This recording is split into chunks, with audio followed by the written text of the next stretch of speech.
Ora, boa noite a quem nos está a ouvir. Estamos de novo em direto para mais uma conversa da Alena.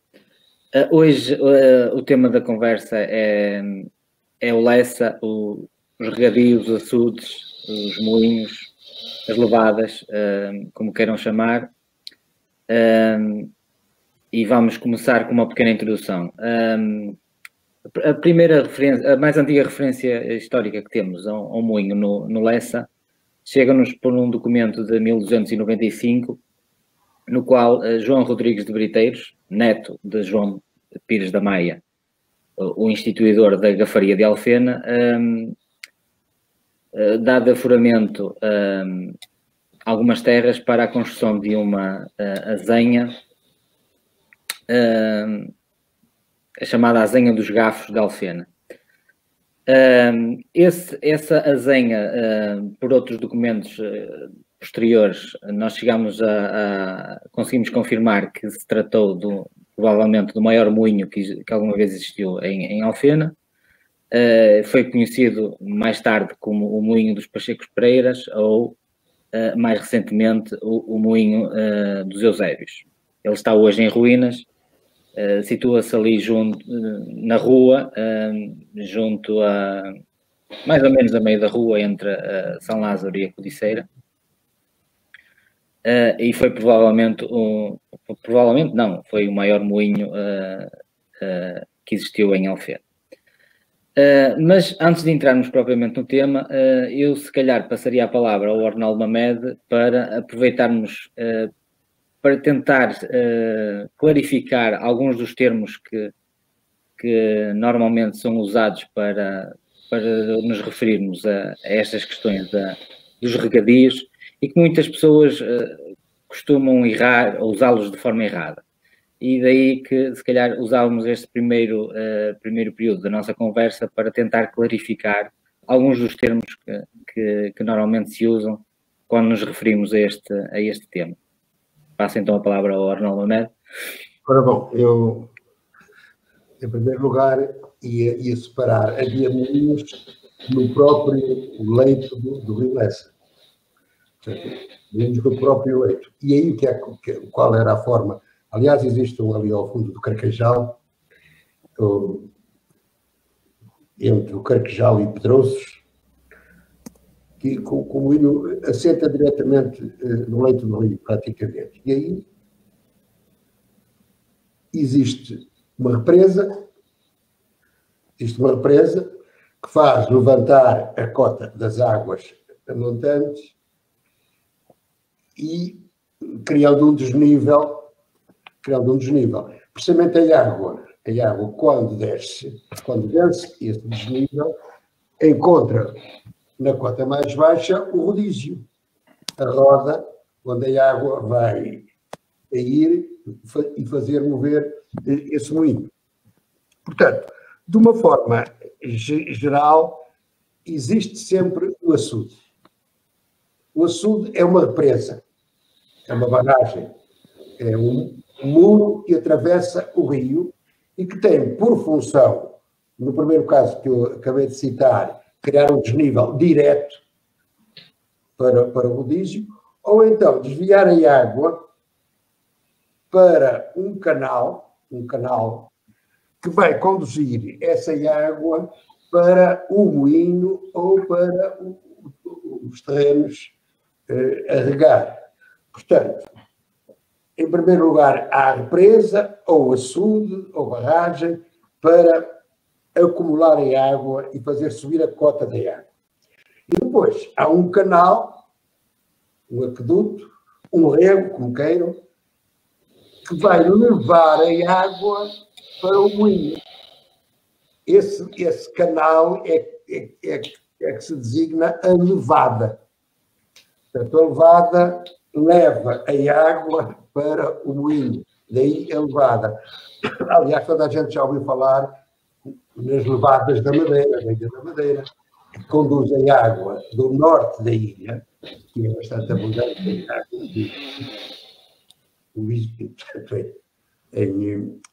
em pluvígio. Bom, chove muito na parte norte da Madeira. E essa água é conduzida para a costa sul da ilha, que é mais seca.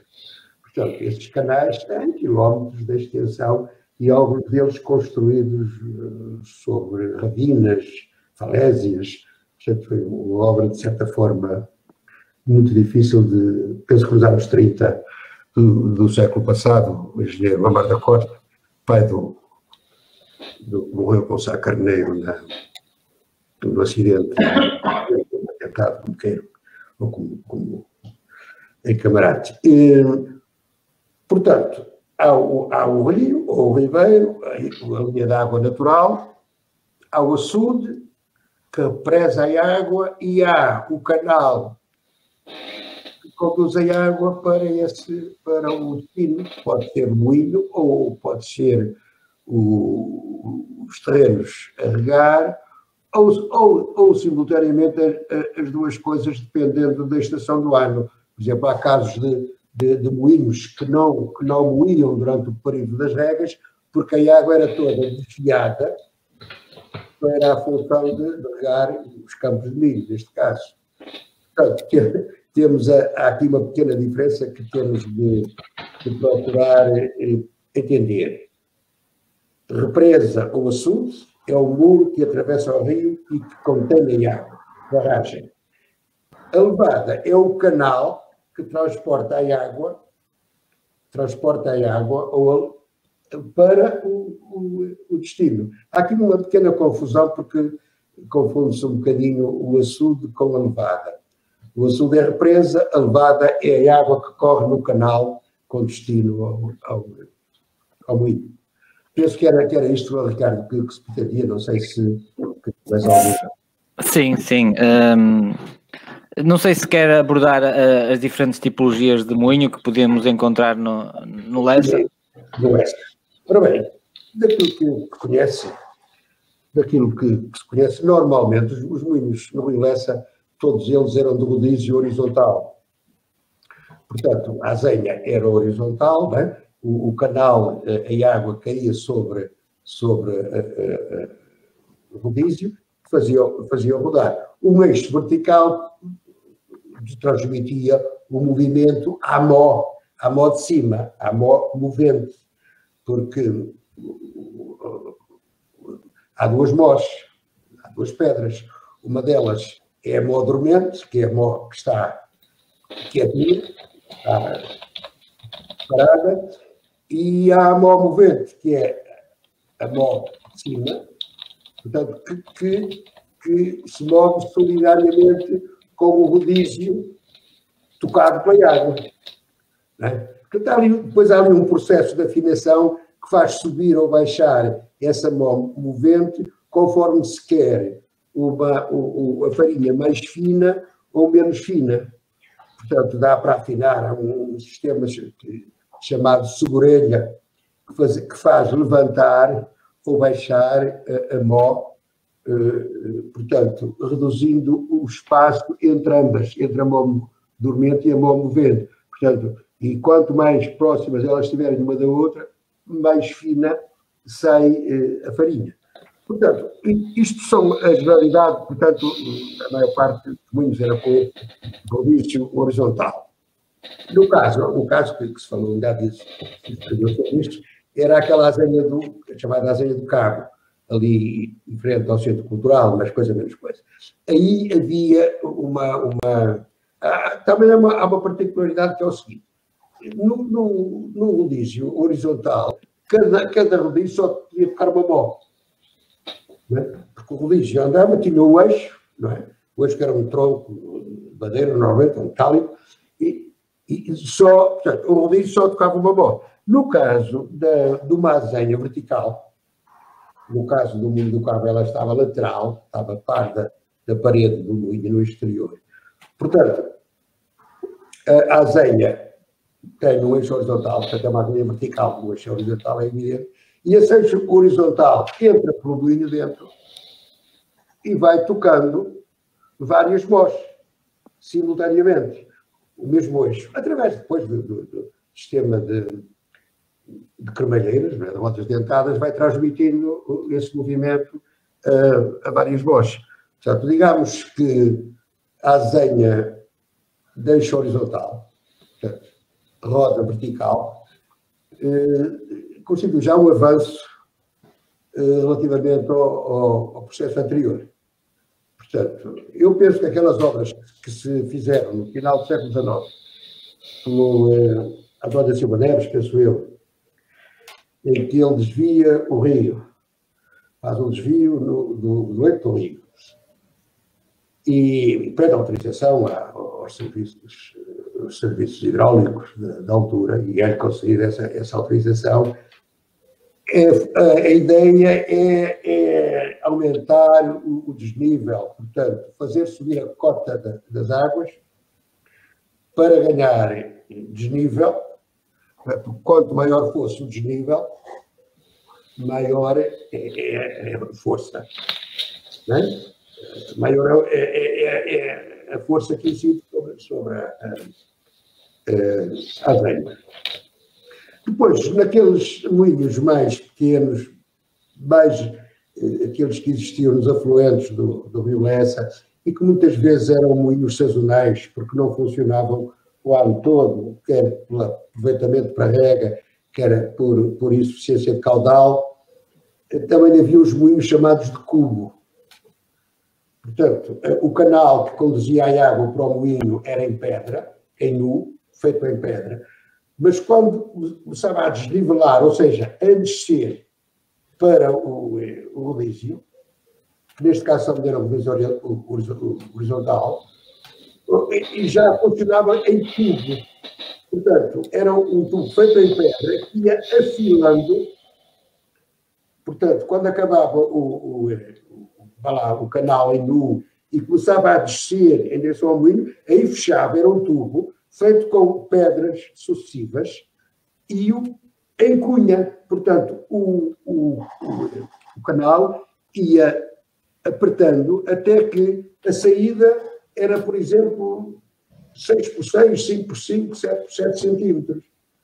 Portanto, isto fazia um efeito de esguicho, fazia aquele efeito como se nós tivéssemos uma mangueira de borracha e apertássemos a extremidade da mangueira, não é? E atira um jato mais longo, com mais força, não é? Esses moinhos de cubo funcionavam um pouco desse modo. Portanto, a extremidade do canal ia afiando de tal maneira que a água ganhava pressão devido ao desnível, portanto, projetava um jato de água sobre o rodízio. Digamos que era uma forma, habilidosa, inteligente, de tirar partido dos pequenos caudais, de linhas de água, não muito de canais relativamente, de caudais relativamente baixos, não é? Portanto, é o chamado moinho de cubos. Eu tenho aí um livro, deixa-me mostrar, Ricardo, daquele tipo que se dedicava um bocado a isso, era um arquiteto, Fernando Lainez, penso eu, género, não me recordo agora o tempo, e ele tem lá um moinho de água longa, desses de cubos. E aqui na água longa há vários, então, não alguns, mas nota-se bem, dá para ver esse tipo de moinhos. Portanto, aqui nesta região eram esses três tipos que se usavam. Claro que depois, aos poucos, foi-se criando moagens, como diesel, com motores elétricos, até com vapor. Por exemplo, nas parentes de Savamão e de São Bento Coronado, tinham lá seleções de madeiras e moagem, tudo na mesma indústria, em Pereiró, por exemplo, que era uma caldeira. Funcionava a vapor, que eram as máquinas de serrar os troncos das árvores, de fazer, enfim, a indústria de serração, quer para mover as motos do material. Mas, no caso que estamos a abordar, moinhos, portanto, tocados em água, havia em Alfena, prevaleciam essas três essas três modalidades. Eu penso que os mais evoluídos, que eu só conhecia o Bocado. O quero do Amadeu, quero do Castro, penso que são os únicos dois que há jusante do Bocado. Não, tenho do Cunhete, tenho de Barrela. Tenho de Barrela também. Mas o de Barrela também era de Aldizes. No Pantajo. E penso que o do Amadeu também e o do Castro também. Penso que era o único que existia com a tal roda de maior dimensão vertical. Aliás, há um que está muito à vista, Peito Mar, por exemplo, mas aquilo é uma roda tremenda, enorme. Não sei qual é verdadeiramente a função daquilo, mas era assim que funcionava. Claro que eram sistemas muito artesanais. Não era, penso que havia um grande desperdício de energia, quer nos atritos, mas tanto funcionavam. Estavam muito sujeitos também ao desnível das águas, das cheias, estava o próprio rio subir a cota de água para o próprio rodízio ficar submerso, e portanto já não ia, né? Ficava submerso, podia ter muita água a cair lá. Se o próprio rodízio estava submerso, já não. Temos aqui uma primeira pergunta de um espectador, ou de uma espectadora, neste caso.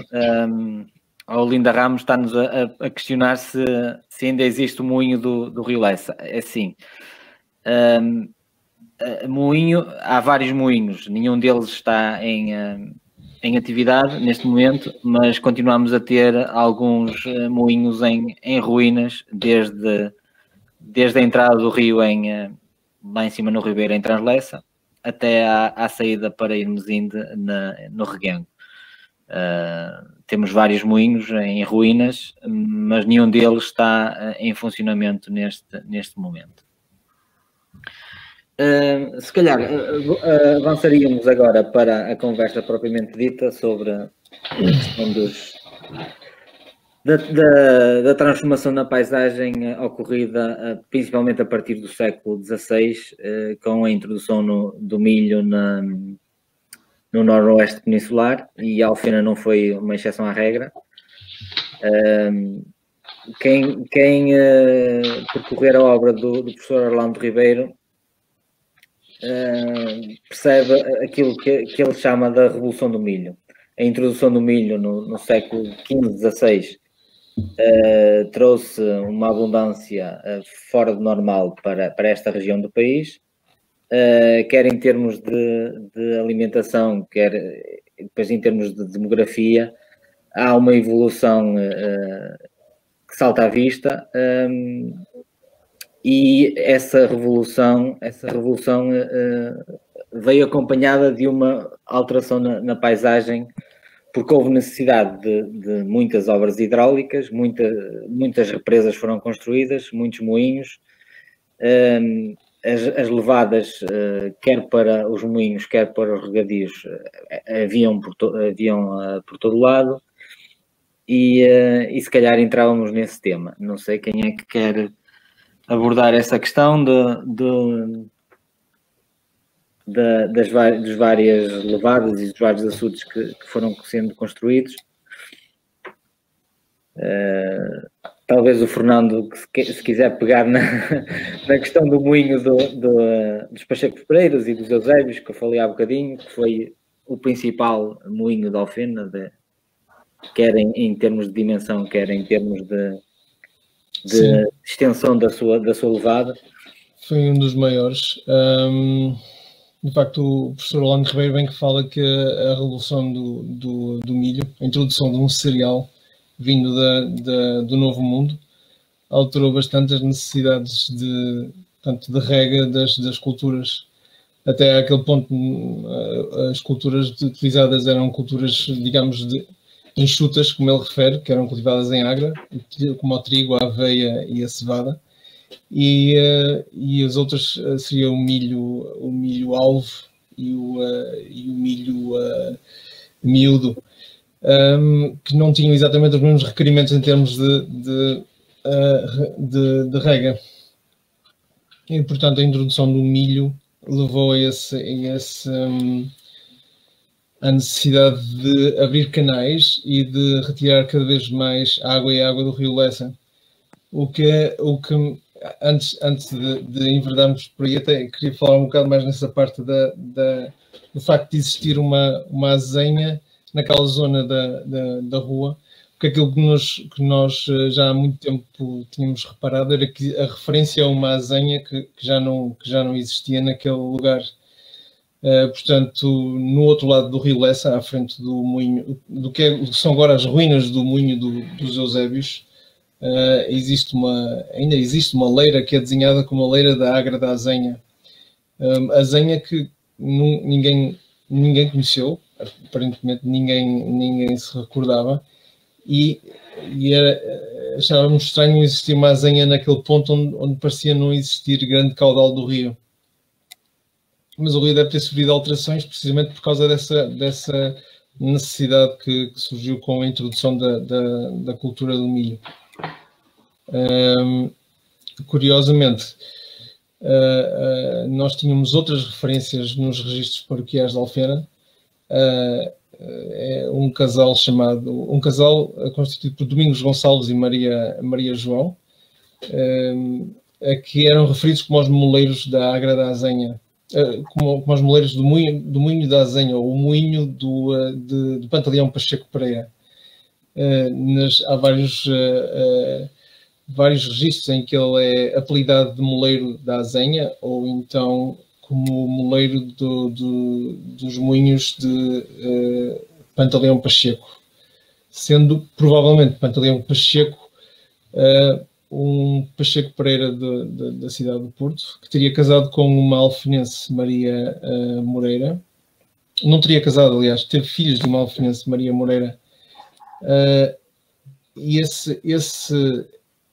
esses moinhos do Pacheco aparecem em vários documentos e vários prazos do século XVII e XVIII,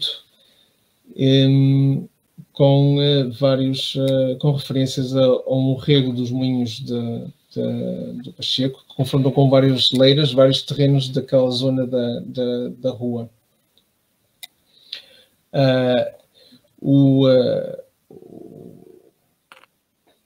Aquilo que nos aparece, o moinho esse moinho da Azenha provavelmente seria o moinho do Eusébio Alves de Oliveira, que depois daria o seu nome ao moinho dos Eusébios, e que era provavelmente um dos maiores complexos hidráulicos que existia no século, que foi construído provavelmente no século XVIII. Uma das pedras de granito que está nas ruínas marca a data de 1750, e a levada dele começa na Agra de Souto, ainda antes da ponte, antes da estrada que vai para Translessa, e vai terminar na rua junto ao que são agora as ruínas do moinho, e terá à volta de 660 metros de percorrido. Como o Ricardo tinha dito, a referência mais antiga é ainda do século XIII e é de um prazo feito por João Rodrigues de Briteiros, um prazo feito a um casal de Alfena de metade da Azenha. Posteriormente nós temos a informação de que a propriedade dessa azenha terá passado para o convento de Santa Clara de Entre os Rios, e que convento este que depois posteriormente terá ido para dentro das paredes da cidade do Porto. Mas depois todos os prazos de que nós dispomos, mesmo para lá, para o século XVII, são de prazos em que são conferidos direitos de exploração a alfenenses. E em relação aos regadios, propriamente dito, passava agora novamente para ti, Ricardo. Ok.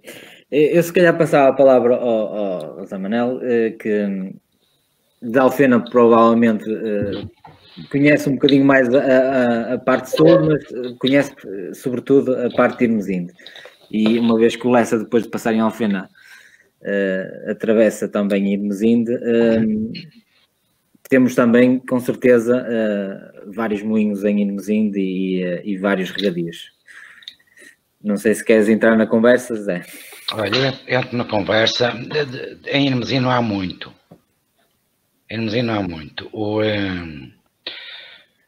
O único moinho que eu me recordo, porque recordo dele ainda em funcionamento, que é o moinho de Panelas, e ele funcionou até, eventualmente, até finais da década de 70, inícios da década de 80, com uma grande elaboração,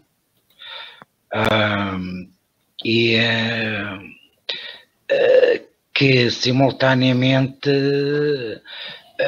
esse próprio moinho era o único em grande distância a elaborar em Irmesinde e simultaneamente, enfim, também ele, eventualmente por essa mesma razão, eventualmente com um açude de uma boca larga e extensiva, tão grande que permitiu, nesse mesmo local, nascer o próprio PN de natação, o CPN, nas piscinas a montante do moinho, aliás, onde há registros na década de 40, finais da década de 30, inícios da década de 40, e depois prolonga-se por toda a década de 40, os campeonatos nacionais de natação era feito nesse açude, e ainda existente hoje, né, em condições não tão límpidas e tão abertas como outrora, mas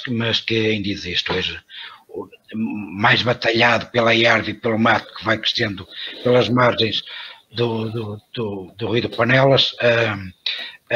Hoje, circunstancialmente, mantém-se, o edifício em si mantém-se no seu todo. A água, para quem conhece, a água, e conforme uma média revelou, a jusante do próprio açude, e a partir do próprio açude, do lado direito do rio Lessa, foram abertos 3, 4 canais, os açudes que levavam a água diretamente para diferentes moinhos existentes, porque eram os canais que ainda hoje existem, estão a céu aberto.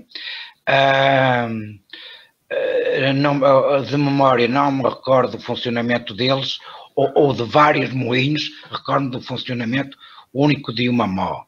Eventualmente porque, aproveitando ou não o desnível do caudal do rio Lessa, a água suficiente que parava no açude era única, exclusivamente suficiente só para um único moinho e não para os restantes. Hoje ainda existe o edifício, notoriamente com algumas mós ainda por lá estendidas, mós que eram usadas, e pouco mais.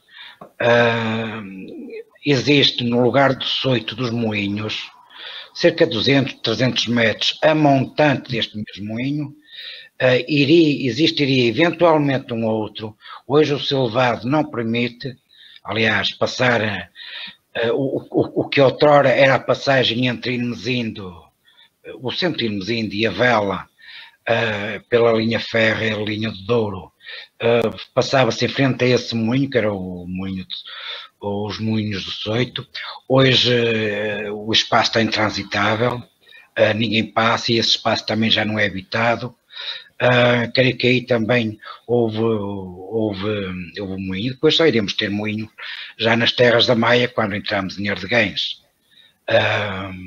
Nada mais a montante se encontra.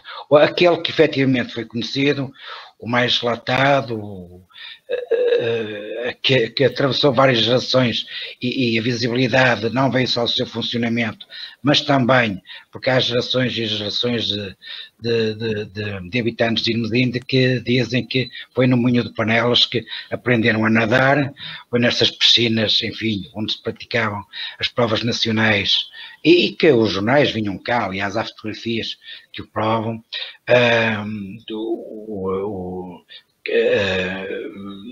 mesmo em cima do próprio açude. O açude serviria também para isso, e o pé direito o iria permitir, senão, aliás, para a distância, nota-se, a distância entre o terreno ou o leito do rio, a montante e a jusante, é suficientemente elevado que permita a montante esse pé direito para ter a própria prática da natação, e por isso mais não é meter estas duas vertentes, o moinho de funcionamento e também o espaço na altura existente, enfim, para a prática da natação, até finais da década de 40, nada, não mais.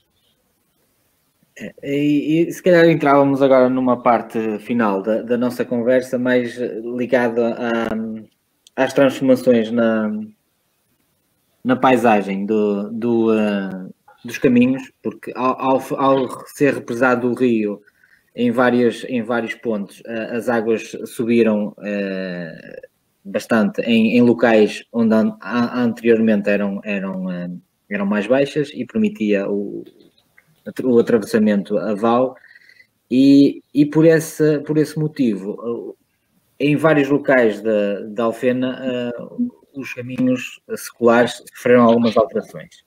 Eu, se calhar, passaria novamente a palavra ao Arnaldo Mamed para abordar um bocadinho esta questão das alterações nos caminhos. Sim, eu, por exemplo, estava portanto, é normal, e as pessoas entendem isso facilmente, se nós represarmos o rio, tivemos um muro a atravessar o rio, a água, ao não passar, vai se acumular, vai subindo, não é? Vai subindo, pelo menos até a altura da própria parede, não é? Mas esse represamento tinha duas funções. Uma delas era acumular água, era aumentar a reserva de água, e a outra era encaminhar a água para a levada, para um determinado destino, podia ser o moinho, podia ser o regadio, ou poderia ser até uma indústria, como é o caso em Alfena, no Ribeiro, havia uma levada que apenas alimentava uma serra hidráulica.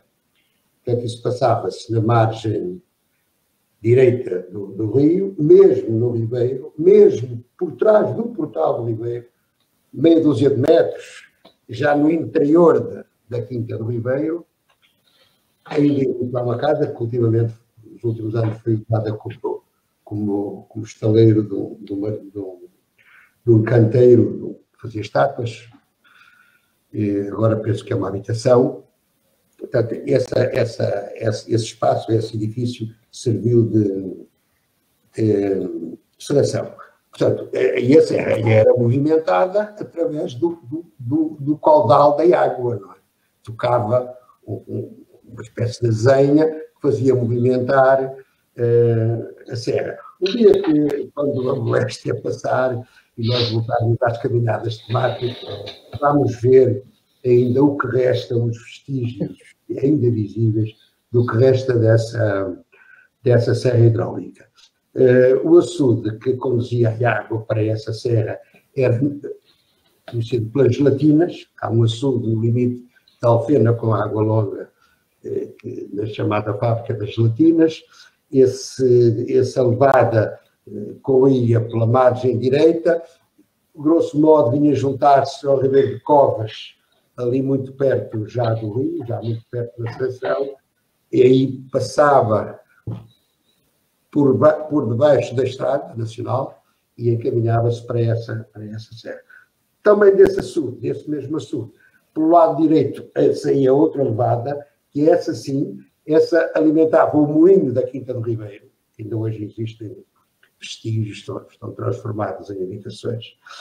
E, portanto, essa levada movimentava os moinhos da Quinta do Ribeiro, situados logo também atrás do portal, mas na outra margem, na margem esquerda, e também servia de regadio para aqueles campos marginais ao Rio Lessa.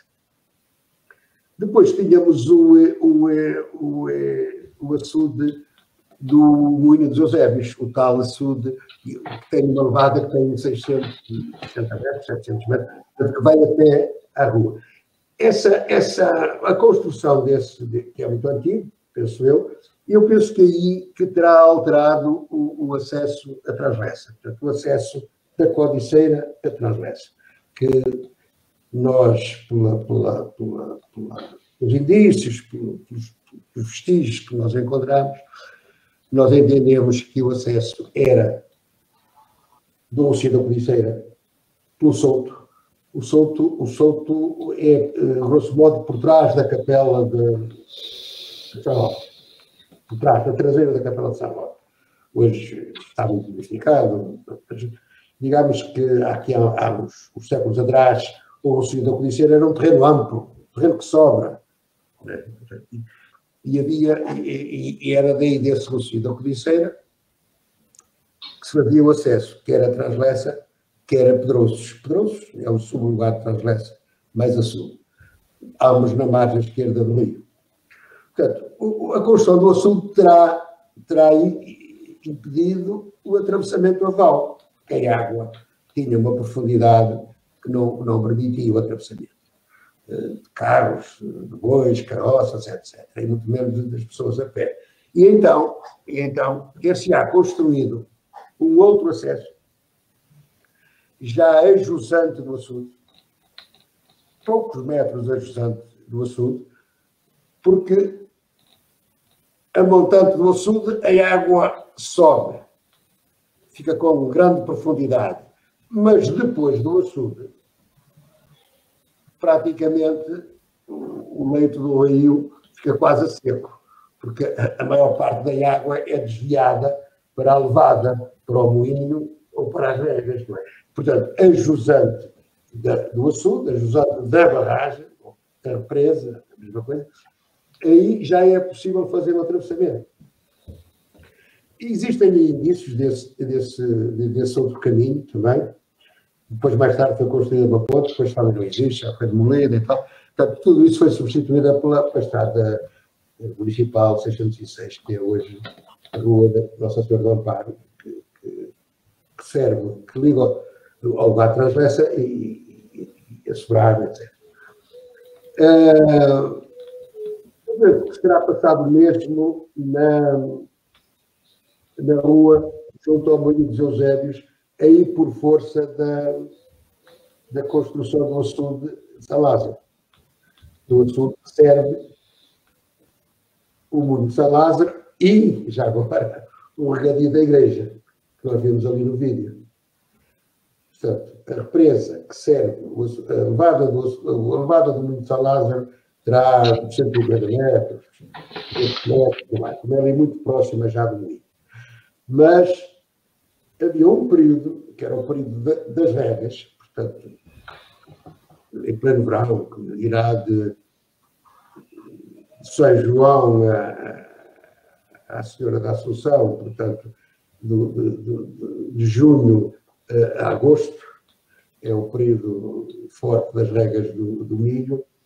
E durante esse período a água era completamente desviada para o regadio, portanto o moinho não tinha água. O moinho não moía, ficava imobilizado durante esse período, porque se a água entrasse no moinho, perdia a cota, perdia nível e, portanto, descia para o rio e a água perdia-se. Portanto, ela era desviada antes de entrar nas azeias, antes de entrar nos canais que desciam, que conduziam às azeias, era desviada. Há uma fotografia que apareceu aí no vídeo, que aparece um canal então armado, um aqueduto armado a atravessar o rio, que infelizmente hoje já não existe, e é pena. E esse canal servia precisamente para conduzir a água para o regadio, atravessando o rio Lessa. Antes da construção desse canal então armado, era carpinteirada todos os anos, uma caldeira em madeira, depois era renovada todos os anos, porque tinha de ser retirada por causa das cheias, etc. E, portanto, essa água que era lá, desviada em São Lázaro, ou represada no açude de São Lázaro, servia todos os campos da margem esquerda do Rio Lessa, desde a Ponte São Lázaro até ao Ribeiro de Azevedo. Então, grosso modo, até à Rua de Pinheiro. Todos os campos da margem esquerda do Rio Lessa eram irrigados pela levada que saía do açude, que servia o Moinho de São Lázaro. Estes vestígios existem, não existe tal caleira que atravessava o rio, foi demolida quando fizeram as obras lá do Parque de São Lázaro, foi pena. Mas existe ainda indícios, existe o canal ao longo da rua paralelo ao Rio Lessa, existe um túnel ao lado da ponte da Estrada Nacional 105, portanto, junto à conhecida Casa de Pentieiro, existe o túnel da passagem da água e penso do regante, que também acompanhava a água. Está muito assoreado, está muito entupido. Não se vê atualmente qual é a verdadeira altura, a largura verde, sabe ver-se, mas a altura não está muito assoreado, está muito entulhado. E depois há umas dezenas de metros de canal no terreno que foi ultimamente anunciado para se construir a Junta de Freguesia, penso eu, e a pena era, não sei o que é que vai acontecer a esse vestígio que ainda existe.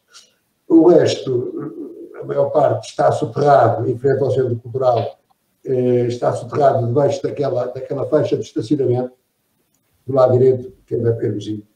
Portanto, o canal ali era em pedra e estava encostado ao talude da estrada. Ao alargarem a estrada para fazerem o estacionamento, esse canal ficou soterrado.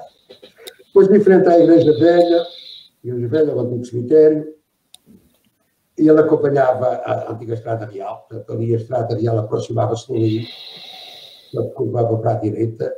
O canal da Rega passava por debaixo daquelas casas que, entretanto, com a construção da 105.1, as casas que foram construídas chegaram à berma da estrada e, portanto, foram construídas em cima do canal, do rego, não é? Claro que o rego foi capeado, não é? Foi um teto, em lousa, penso que em ardósias, em lousa, em pedra. Depois, mais à frente, voltava a céu aberto, por aí fora, e a acabar, penso que no último campo marginal ao Ribeiro de Azevedo, na margem direita do Ribeiro. Que acabava aí, que coincide, grosso modo, com o atual viaduto da autoestrada. Da A41.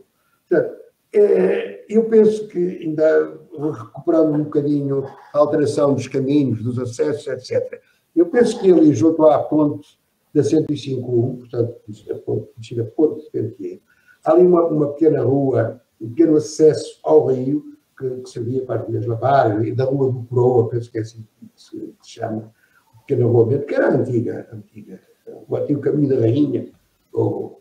E esse caminho que acaba hoje no rio, penso eu, que ali que haveria também uma travessia à volta. Porque a Estrada Real, a antiga Estrada Real, passava precisamente no sítio onde hoje está o caminho que sobe para a Estrada Nacional. Não é? Só que eles quando fizeram a ponte e a Estrada Nacional 105, fizeram a concordância da Rua de São Lázaro, não é? Da rua que vem da Ponte de São Lázaro, subir para ganhar a cota, porque antes ela continuava paralela ao rio, sempre no sopé do monte.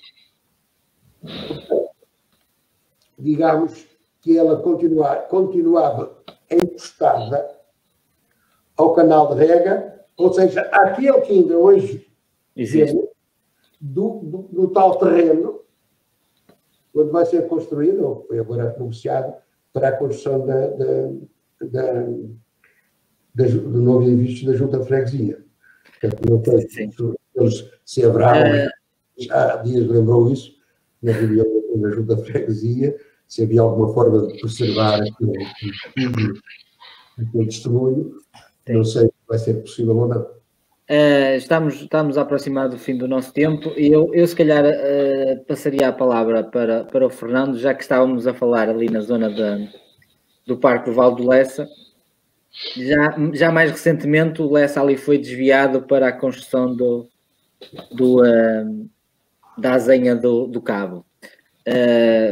Tu, Fernando, que conseguiste encontrar essas licenças da hidráulica do final do século XIX, não sei se queres abordar um bocadinho essa questão do desvio do rio Lessa para a construção do... Até é um pedido do proponente, que eu já não me recordo o nome, vais ter que me ajudar. Era o António Lourenço Pereira.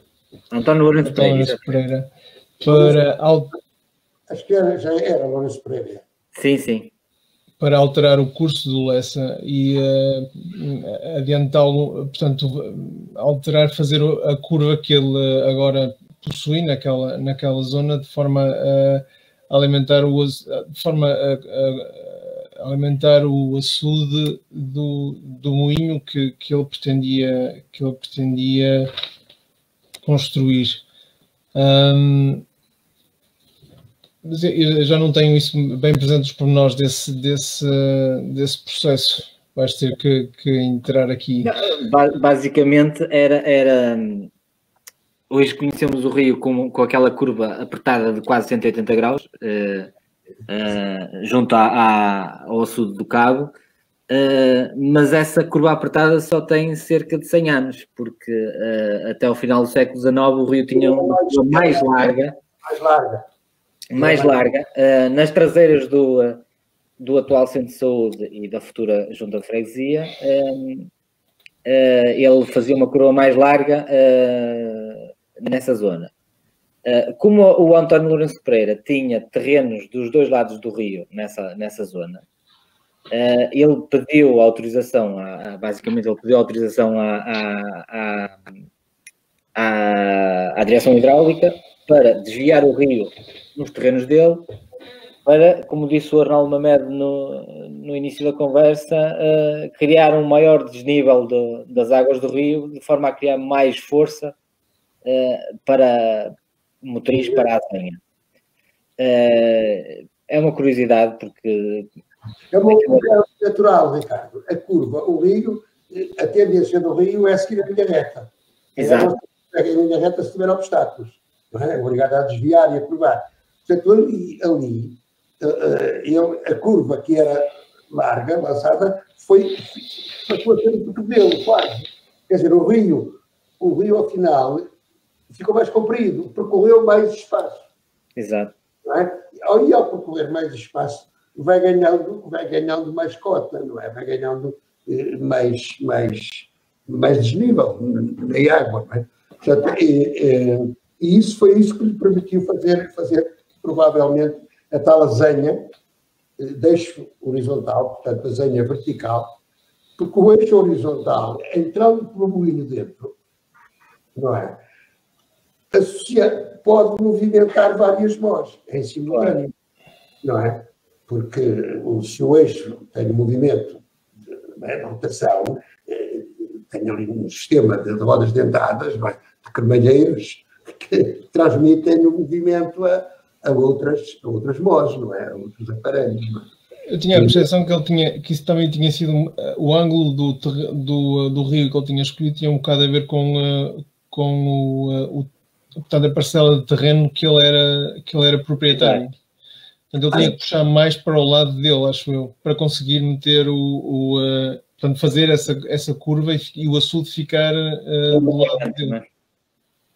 Ficar no alinhamento do moinho. Ricardo, que também desse açude saía um regadio para irrigar os campos. Exatamente. Até lá abaixo a Pinhete, mas curiosamente não regava o campo todo porque não dava cota. O canal passava pelo meio dos campos, não ia à cabeceira, à parte mais alta dos terrenos. Sim, o canal aí saía já muito próximo do moinho e fazia uma ligeira curva e depois seguia mais ou menos a meio das agras da Agra da Várzea, ali, quem conhece os terrenos do atual parque, mais ou menos a meio daqueles terrenos. Entrava pela Quinta das Telheiras, saía junto à Salpicarne, no terreno onde hoje está a Salpicarne, e acompanhava aquelas casas em Punhete da urbanização que o Barrela fez, da Rua da Alegria, a Rua dos Prazeres, por aí fora. Acompanhava essas casas todas até à casa do Barrela lá ao fundo em Punhete. E regava os campos da Várzea, de Guilhade, de Punhete, até cair no rio, provavelmente. A pouca água que pudesse chegar ao final, provavelmente voltava ao rio, naquela zona de Punhete. Há uma exceção que convinha também falar. Muito rápido, estamos já é fora do nosso tempo. Mas diga. Por exemplo, havia campos que não tinham, que eram marginais ao rio. Eram marginais ao rio, mas não tinham regadío. Quer dizer, e então, o que é que isso era muito bom? No ponto mais alto do terreno do campo, que era o lado oposto ao rio, não é? Que era o lado oposto ao rio, construía-se um engenho, uma nora, com um poço. Portanto, a água era extraída pela nora, normalmente com bois ou cavalos à volta, não é? Mas os poços raramente tinham água suficiente. O que é que se fazia? Fazia-se uma mina, muitas vezes era feita a céu aberto, com centenas de metros até ao rio, com uma pendente para o poço, do rio para o poço onde se tirava a água.